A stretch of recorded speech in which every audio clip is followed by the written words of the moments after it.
Hi guys, how is everybody today? I hope you are all well, and I hope you're ready for more Cherokee legends and prophecies and all that good stuff.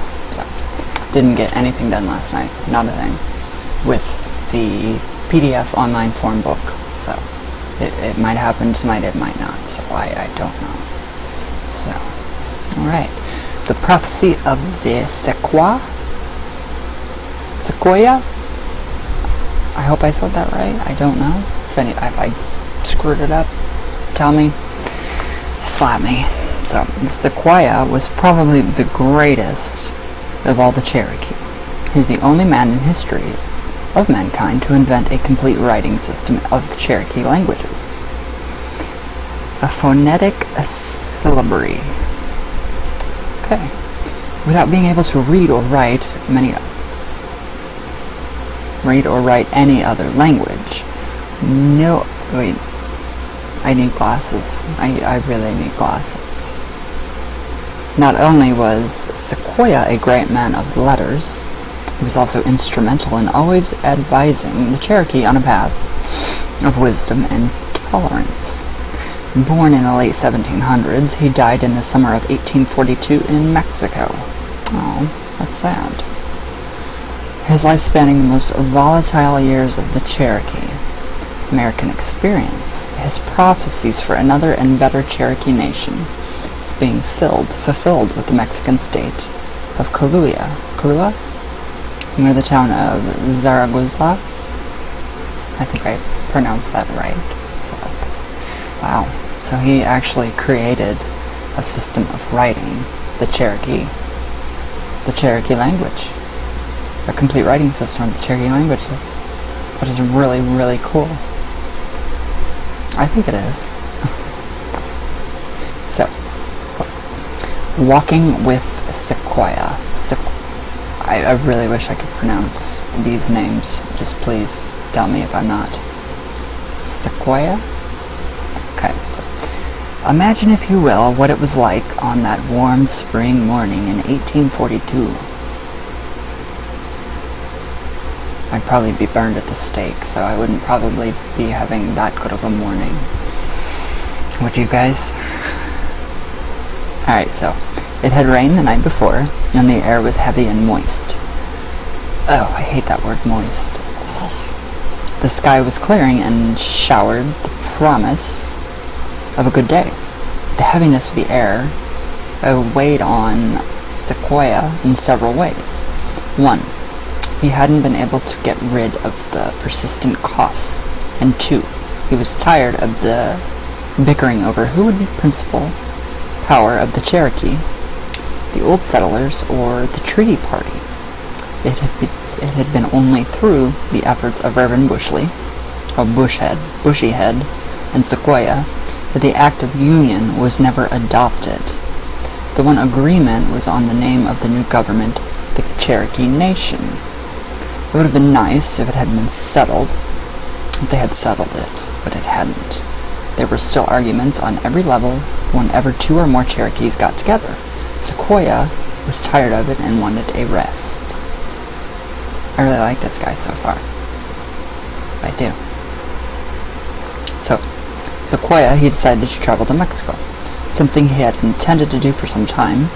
He and his wife Sally, I like that name too, had found some Mexican property, pottery shards, which were what looked like Cherokee designs on them.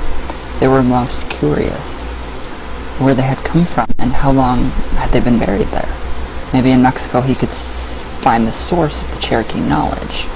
The Mexican Indians, who perhaps had taught the Cherokee secrets still kept hidden from the white men. And I do not blame them one bit at all. So if he could find that tribe whose name he didn't know, he might find the Indian language that was the root of all Indian languages. Maybe they had been the ancient written Cherokee language that had been lost when the Anunnaki were overthrown. Maybe there in Mexico, with all the other lost, forgotten pieces of Indian knowledge, were the answers. Maybe even he could possibly find the end of his life's work. This man I can just see it. Can you guys see it too? It's just the visionary, like just him going out and trying to do all this and settling down in Mexico, and it's very vivid for me. Weird, like extremely surreal and vivid, but I like it. So, and then there were the stories of the lost Cherokees. So after the assault on their village in East Texas in July of 1839, what a great year. Many Cherokees had fled south to Mexico and were now living there. Yes, now would be a good time as any, but he had to be careful. It could be very dangerous in Texas. It wasn't that long ago that there had been many accusations about the relationship between the Texas Cherokees and the Mexicans. And there still were many people in Texas who thought the Cherokees were not to be trusted. That's pretty rude. However, the only way to Mexico was through Texas. And it was quite possible, right now, his trip would be misunderstood. So he did it. So if he did it, it would have been for a valid reason. Perhaps just to visit with the Cherokees who lived there. Besides, trouble and fighting was what he was anxious to get away from. So that became the story. He was going to Mexico to visit with the Cherokees who lived there. Sally was reluctant at first, but had learned that when Sequoyah had made up his mind, there was little she could do to dissuade him. So she finally just agreed. Good girl. Perhaps the trip would do him good. TC, his son, protested the idea at first, but agreed with his mother not to let his father undertake this long journey alone, especially now. Besides, it looked as though this could really be an adventure, and he had 3 friends who would readily agree to come along. Fun, what a fun just thing to do. I mean, you have your kid, your wife with you, going out traveling and trying to do all this wonderful stuff. I think that's incredible. So Sequoyah wanted at least 4 men in the party, and was pleased when the number increased to 6. He visited with his good friend, the Worm. There's some name for it, A/U/JI/YA, and shared with him his planned trip, swearing him and the other members of the party to secrecy. The fewer who knew of his mission, the better. They spent a good few days at the home of Archibald Campbell, and purchased supplies and equipment from Lewis Ross. Finally, on a bright and sunny day, in late April, Sequoyah, on his white mule, his son TC, Joya the Worm, Uwatasi? Sorry, I know I'm screwing these names up very badly.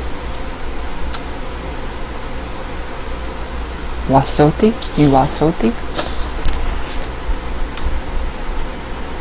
Kata, Nuwanta, Talatu, Cricket, and the youngest, a boy named Koteska, all on horseback, left Park Hill for Texas and Mexico. Horseback would suck. My legs. Have you guys ever horseback rode?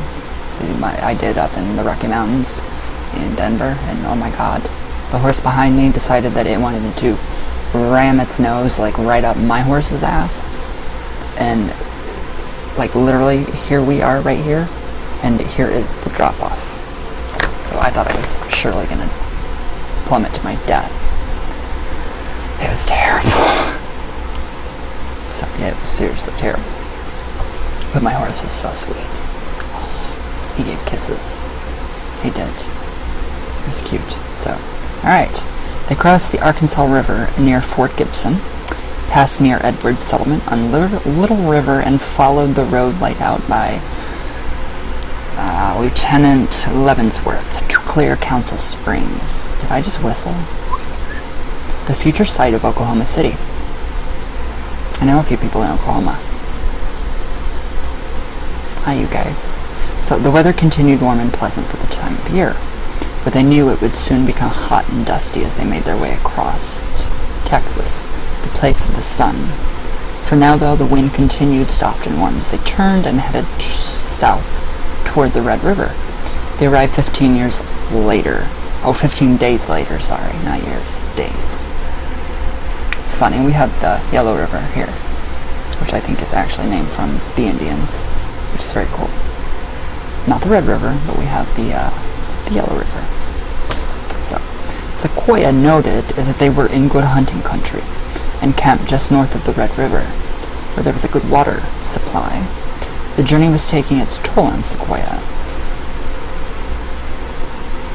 He was bothered and with a cough and pains in his chest.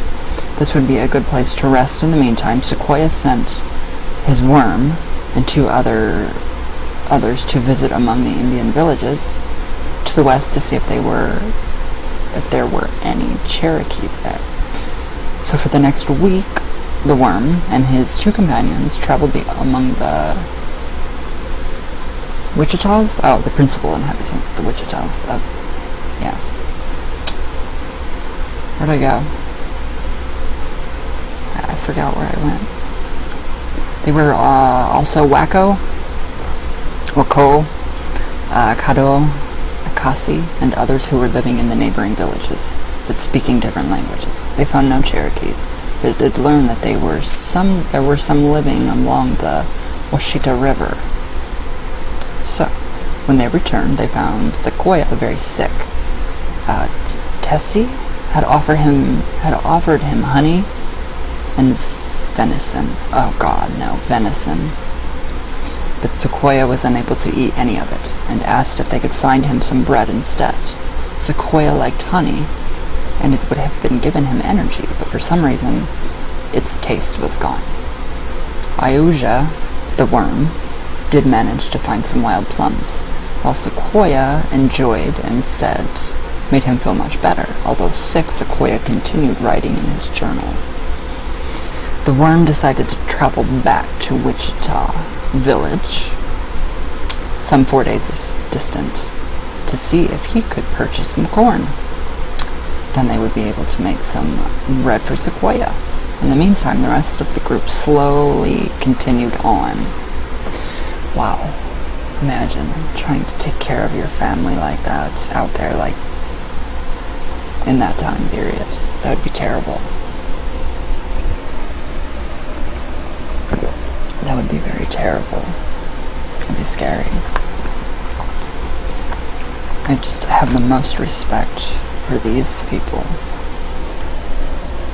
It's seriously incredible what they did.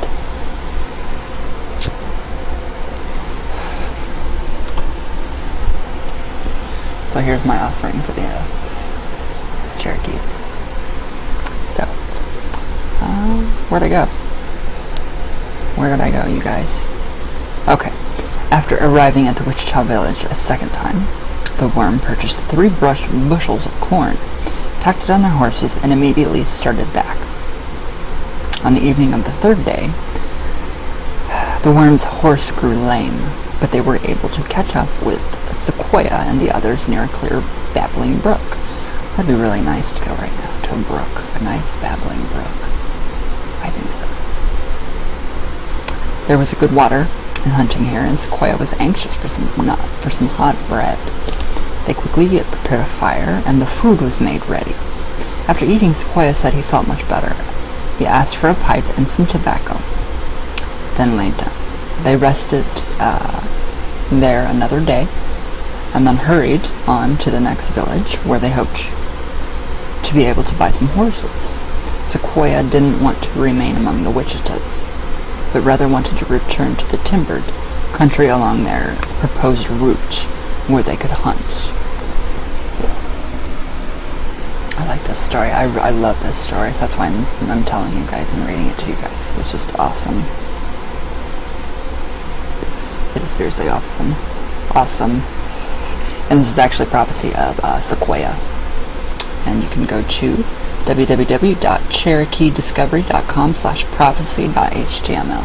That is the source. So, after nearly a 3-day ride, they had arrived at the village of the Akashi people, where they were accepted as friends. Clouds had rolled in, and it smelled of rain. Their senses weren't wrong, and that evening the summer rain rolled in just before dark. They spent the next day in the village, talking with elders, who made them presents of tobacco and other smart articles. It was here that Sequoyah decided it would be best for the young men to return home, so they wouldn't also become sick, and that he and the worm and Tessie would continue on alone. Sequoiah's chest was sore and tender from the coughing and fighting of the pain. It had weakened him. He knew he could not. He knew he would need frequent stops to recuperate, which would make the journey longer for them. So 6 men returned to Park Hill. The next morning, Sequoyah, the worm, and Tessie resumed their journey to Mexico. Wow. And all of the tobacco was healing, and it was natural, and it didn't have that nicotine shit like these do. So you can only imagine the healing that he got from those tribes and those neighboring peoples that befriended them. I think that's very, very cool. And then sending his son back for fear that he would get sick too. It's very remorseful. Very remorseful. So a week later, they came up to a clear-flowing river where they again rested for several days while they searched for honey and hunted. It also gave them a chance to bathe and clean up. See, they were not. People always say how dirty they were. And no, they weren't. They were very clean people. Very clean people. The way had been... the way had been easy so far.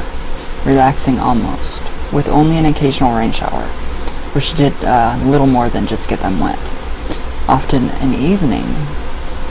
of an evening, they would go to sleep under their, I can't pronounce that word, but it means tents, listening to Ivad something, it means thunder in Cherokee, and watching the fire streaks of lightning stab across the night sky. This was the rainy season and to be expected. It was on such a night 5 days later that they heard gunshots. Interesting, isn't it? I just think I love it. Love it all. So the next day, they overtook a band of Shawnees who had been hunting in the area. Later that night, they camped together. The Shawnees were curious about where they were headed. I know the Shawnee Indians, too, in this area. Sequoyah told them he felt a great desire to visit the village country of the Mexicans, but that he would soon return. He then asked the direction to the nearest Mexican town or village, and they indicated the same direction the worm had been leading them. So 5 days later, he asked the worm again to be sure and help him to get to Mexico, where he felt certain he had to be. Sequoyah's chest pain had become more constant, and he had begun to wonder if he would ever see Sally or his salt works again. Their journey south took them across a large river, and after crossing a mountain, they became a very beautiful babbling spring, where the company halted. They again went hunting for honey, with the presence of honeybees indicated was nearby. So, when they awoke on their third morning there, they found that some Tawakani Indians had stolen their horses. Tessie and the worm gave chase and could probably have taken over them, but were reluctant to leave Sequoyah alone in his condition, so they returned to camp.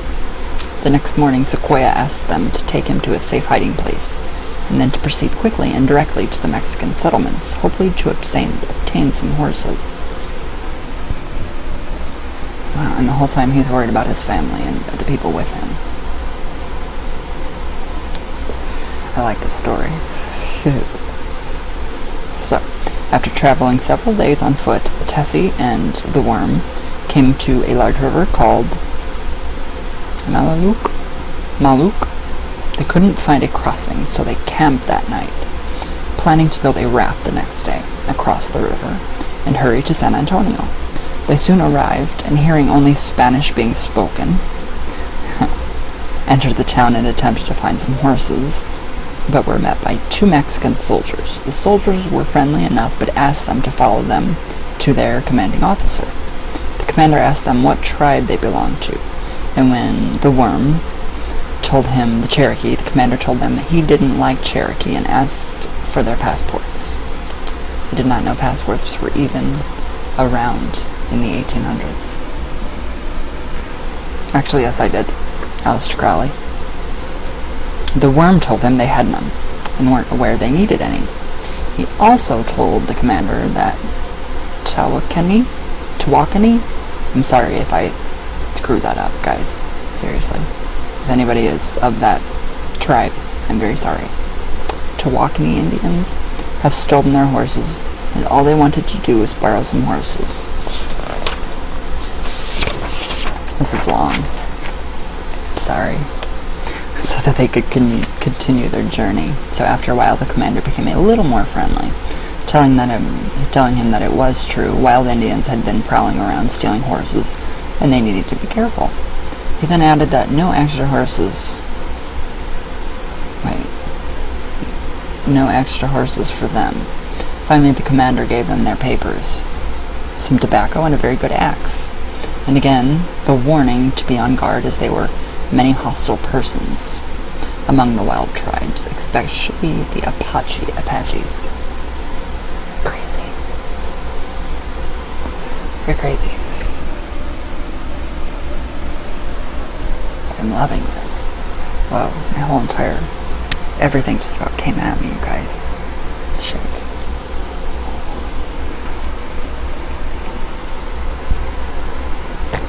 Alright. Where was I? I don't remember where I was. Oh, okay. A day later, they arrived back at Sequoiah's camp and was pleased to find him feeling better after his rest. The worm decided to find an even better hiding place for Sequoyah to rest while he and Tessie continued on to the Mexican villages. They located a cave in a bluff high above the stream below and made Sequoyah as comfortable as they could, leaving him with a good supply of honey and venison sufficient to last him 20 days. If everybody took care of everybody like that now, it would be amazing. It would. I want to see that happen in my lifetime, or maybe a ripple effect, and I don't know. Okay. Alright. On their 3rd day since leaving Sequoyah, the worm and Tessie were surprised to see several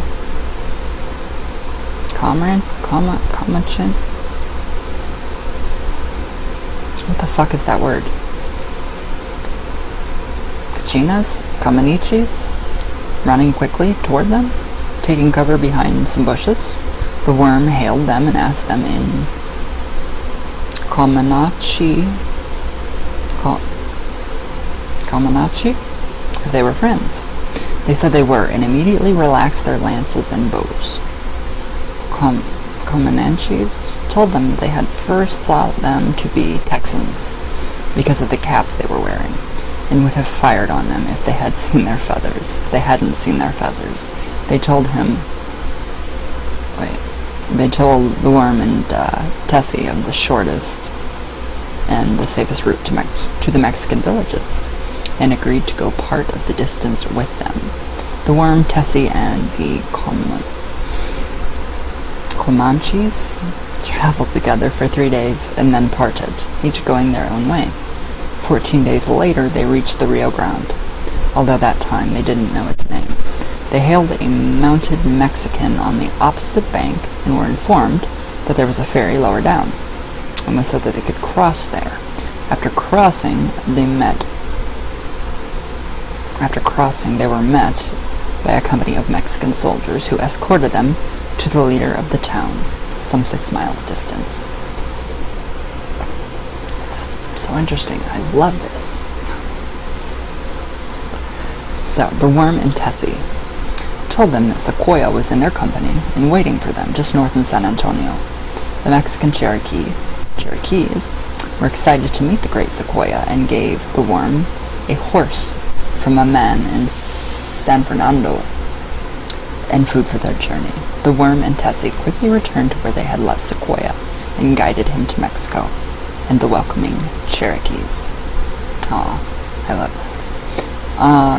So our journey in 2001 to San Fernando, now known as Zaragoza, was much different, but our desire to go there was just as real. For 2 years previous, Dr. Charles Rogers had been searching the Mexican countryside, asking people, quote, "What do you know of the Cherokee?" unquote. A Cherokee descendant, Dr. Rogers, had taken it upon himself to find the lost village of the Cherokee and the elusive grave of Sequoyah. From the Mexican elders came the stories of how the Cherokees had come to the village, where they built their village, and the photographs and stories of their Cherokee ancestors, the names of their grandfathers and grandmothers, Cherokee names that had been held secret for almost 160 years. Wow, that's a long time. That's very cool. Very cool. These were the descendants of the Cherokee who fled Texas in July of 1839. The lost Cherokee village site and Sequoyah's grave had been found. Wow. I would love to go see that. That'd be amazing. I would just love it. So, the story unfolded when the Rogers family met with the Rodriguez family.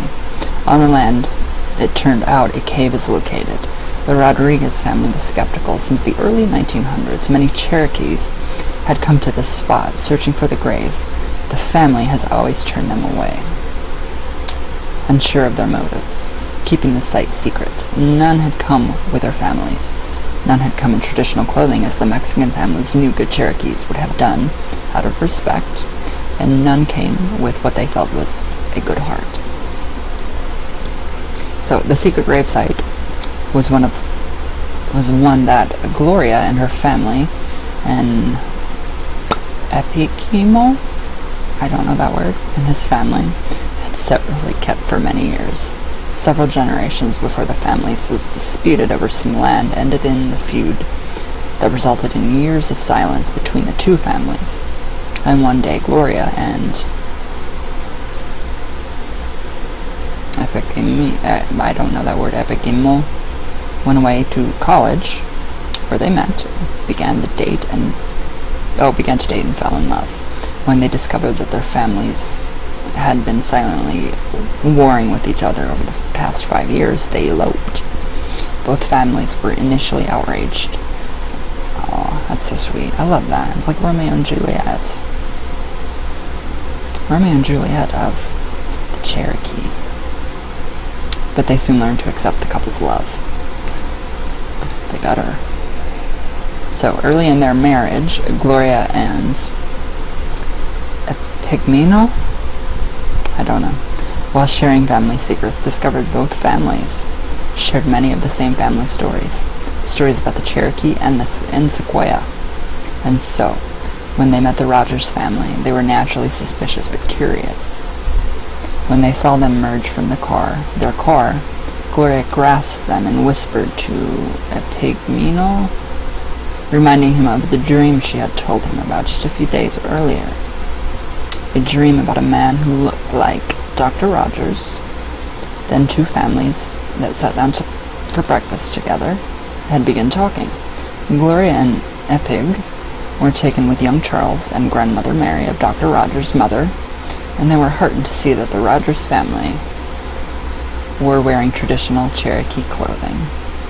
Gloria was pleased to see a deep sense of family among them. Encouraged, Gloria and Epig decided it was time to see if the story was true, and without letting on, invited the Rogers family to come on and visit a special place, a cave, not far distant. They led Charles and his family, Sharon, his wife, young Charles, their son, and his mother Mary, to a cave located in the depression in the high Sonoran Desert. The air was charged with anticipation, and about where they were going. One by one, they entered the inconspicuous opening that led to the first of several small underground rooms. That's so awesome. Its first visitors in generations, the local people had been told that there were spirits here and they might not like any intrusion, so the site was protected by the stories. How awesome.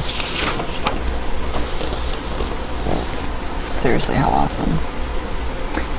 Young Charles Salodi, which means squirrel in Cherokee, was very eager to enter, as was 86-year-old matriarch Mary, also known as Sequoyah, which means hummingbird, and because of her stiff leg, had to be dragged into the cave while seated on her jacket. Poor woman. Okay, here we go. Okay, inside everyone spoke in hushed tones about the past as young Charles explored the cave. After nearly 30 minutes, young Charles pointed to a mark obviously carved into the wall. A mark so obvious that it should have been seen at once, but it wasn't. Young Charles asked, "Dad, what's that?" As the turn to look at the mark, Gloria said of course he would find it, just like the prophecy told. Awesome. So Dr. Rogers asked, what's the prophecy? Gloria then related the story of what Sequoyah told her ancestors, not to reveal the burial site to anyone, and that any one day a child would come and find it and carry it forth, his spirit message of brotherhood and unity to all Cherokee. Shortly after this, young Charles was given the new Cherokee name,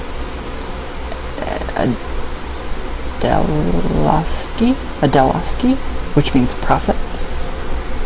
I'm sorry if I butchered these words. I'm really sorry. So, the sense that destiny had a hand in this search was, I need glasses, underscored several years later when the Rogers family was out sightseeing in Bracketville, Texas. Okay. Awesome for them. Okay, while driving past a small frame house, they glimpsed the word Tisquaw, Cherokee for bird, written above the door. The sign in the yard said Native American Museum. They backed up, stopped, and found no one home. They asked around the neighborhood until they located the owner. Diminutive but dynamic lady named Nakai Breen. Nakai invited them into her home, the museum, and shared with them the fascinating story of her life. Orphaned by her Cherokee parents, Nakai was raised by a Kiowa family. At the age of 12, she had in turn been adopted an elderly Kickapoo men and woman who were homeless at the time, and begged her mother to shelter them. The couple had been living hand-to-mouth under the bridge between Mexico and Texas. Look at the hiccups. Jeez. So, Nakai grew to love the Kickapoo. A young woman, she single-handedly took the tribe to Washington and eloquently pleaded their case. In a moving speech, she declared that, quote, every human being had a right to spot on the face of the earth, unquote, touching the hearts of what had been hardened politicians. The Kickapoos were granted their own land. Awesome. So awesome. After hearing Nakai's story, Dr. Rogers told their story in turn. At its end, Nakai said that she had many things to think about and gave her blessings to young Charles. When next they met, Nakai said that he had prayed and decided to tell them of events in her distant past. A young girl, an elder, had told her that the Cherokee would one day send 4 white buffalo. One would be in the form of a child. This child would have his purpose to unite the Cherokee in brotherhood, and it would be Nakai's task. It would be Nakai's task to teach the child things that he would need to grow. She began to tell the young Charles, many stories of her childhood. to recount many stories that had been passed down among the Cherokees for generations. So young Charles feels very blessed to have been guided to his special Cherokee elder. It's cute. It's very cute. I like it. So shortly after Dr. Rogers called and told me of this discovery, Larry and his wife and I went to Eagle Pass, Texas, where we met Dr. Rogers and other Cherokees who had came to make the pilgrimage. He drove down on a Friday, covering in 45 minutes what would have taken Sequoyah a full day or longer in 1842. Alan Frankie Heron of Cherokee had flown to San Antonio, and they had agreed to pick them up and take them to the rest of the way to Eagle Pass. It was in the middle of March, and the fields south of San Antonio were filled with bluebonnets. I love bluebonnets. What is that name for that? Indian paintbrush? Like the name for it. It's like Indian paintbrush or something. Ouch. So after breakfast at the hotel, they climbed aboard 2 houses and crossed the international bridges into Mexico. Traveled southwest to Morelos, then turned southwest to Zaragoza. The high desert air of Coahuila was hazy and chilly. The sun didn't show itself all that day, and the clouds gathered added to the expectant yet somber feeling that everyone was feeling. There was, of course, excitement. Everyone was excited. But there was also a quietness, as there weren't necessary words to express their feelings. The normal chatter of people traveling somewhere together was subdued and almost whispered. Very cool. When the buses rolled through the towns, they seemed out of place on the narrow streets among the concrete brick and mortar houses that are similar to the ones Sequoyah saw when he walked the same streets. So once through Zaragoza, the paved streets became dirt paths, lined with mesquite trees that scraped along the sides of the bushes as they passed. Before long, the bushes stopped, and they had to walk the rest of the way. The road had disappeared. Cool. I like that.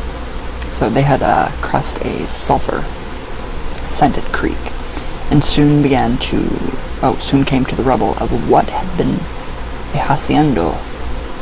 The hacienda Patino near the Cherokee village. The creek was formed by a large artesian well that roared from the earth in an enormous 18-inch wide stream. The temperature was 98.6 degrees, which meant going to water. Much more enjoyable to the Cherokees. They also discovered that the sulfur odor wasn't in the water, but actually rode above it and quite quickly dissipated. This was where the Cherokee sought safety from the Texans. This is where the Mexican people welcomed them with open arms. They understood. Hot spring sulfur with the mud. Have you guys ever tried that? It stinks. Very badly.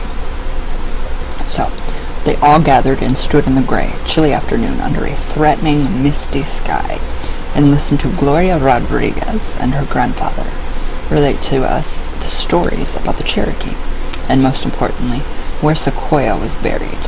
For almost 160 years, the secret had been kept by the people, protecting the gravesite until the perimeters of the legend had been met and the site could be properly honored. They were led to an area about a mile away. In what direction, they don't know, since the desert looks the same in all directions. I would get lost and I would die. No, I wouldn't. Well, I might. So, the valley was flat in what appeared to be an area covered with rock. Not 30 yards away, turned out to be a depression with 2 small caves opposite of each other. The larger of the 2 were the stories said Sequoyah was buried.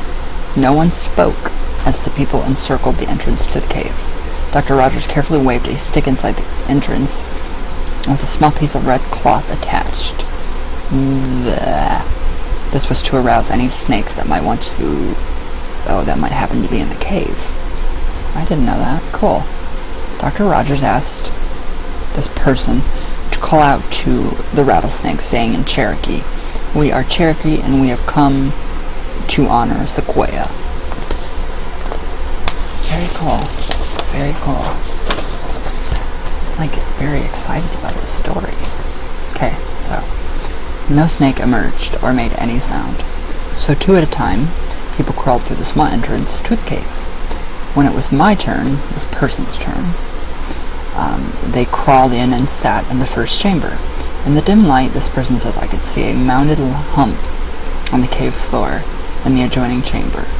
A hump composed of dirt, not of the cave floor. The cave floor was covered with rock shards and chips that had fallen from the ceiling. The mound was composed of soil, leaves, and twigs. Wow. Imagine, if you will, sitting inside this cave, this tomb of Sequoyah, the man who had given the Cherokee a way to remember, a way to write and preserve their language. As this person sat there dressed in a ribbon shirt, leggings, and feathered turban, they thought of the stories they had read and what they had heard about Sequoyah to be true. They had to Tennessee and visited the memorial for him near the place of his birth, which is now under the waters of TVA Dam Project. The TVA Dam Project. So, but this was different. He was there, less than 15 feet from where this man sat. His thoughts were disrupted by when a large rattlesnake was noticed, stretched out on a ledge. My dog's going crazy. Not 3 feet from this person's head. This person says, I felt a little fear. And fortunately, the snake never moved. Was it because the air outside was slightly chilly? The air inside the cave was not. In fact, it was almost warm. What is a spirit snake? Someone said it was just a guardian of the gravesite. So this person goes on to say, I don't know why the snake never moved or threatened us in any way, but it didn't. I just know what happened, or in this case, didn't happen. I can still see the snake lying there, and the mounded earth in the second chamber today, and even through the cave, has since been sealed to protect it. Wow. What a crazy, good story. I love that. I love that prophecy. So yeah, that is the prophecy of Sequoyah. It's from Cherokee Nation. You can go to www.cherokeediscovery.com/prophecy.html. And this is by, let's see, the Cherokee Nation of Mexico. So, that is the prophecy, which I think is cool. Very cool, very amazing. So, alright guys, I'm excited for our full moon ritual tomorrow, so I gotta get some stuff ready for that, and I have a lot of other stuff to do, so I hope you guys enjoyed that. That was very fun. I love that. So, I will see you all tomorrow. I love you very much, everybody. Everybody that has a birthday today, happy birthday. I love you all. Everybody have a great day. Be safe. And what's tomorrow? Friday. Yes, I will see you all tomorrow. So, I love you all very, very much.